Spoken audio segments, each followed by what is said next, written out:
Welcome to our channel. Today we how to log into Regions Mobile Banking, secure access step by step clearly. Open the Regions Mobile Banking app on your device. If you haven't downloaded the app yet, visit the App Store or Google Play Store to install it.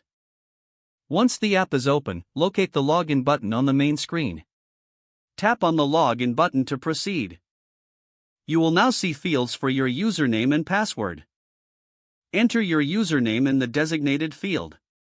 Next, type your password into the password field. Before tapping the Login button, ensure the information is correct. If you want to stay signed in on your device, check the Remember Me box. Now, tap the Login button to access your account.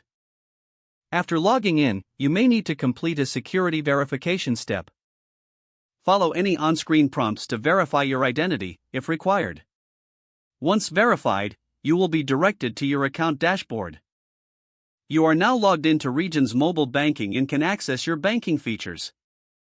If the page does not load, refresh the browser or try again in a private or incognito window.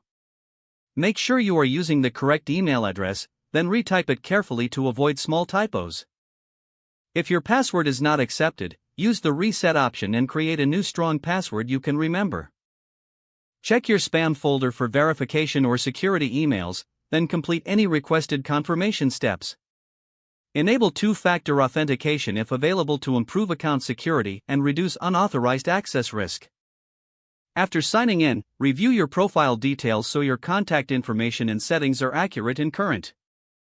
If you see an error message, note it down and try again after restarting your device and internet connection. Log out when you finish, especially on shared devices, to keep your account and payment information secure. If the page does not load, refresh the browser or try again in a private or incognito window. Make sure you are using the correct email address, then retype it carefully to avoid small typos. If your password is not accepted, use the reset option and create a new strong password you can remember. Check your spam folder for verification or security emails, then complete any requested confirmation steps. Enable two-factor authentication if available to improve account security and reduce unauthorized access risk. After signing in, review your profile details so your contact information and settings are accurate and current. Don't forget to like this video and subscribe to our channel for more step-by-step tech guides.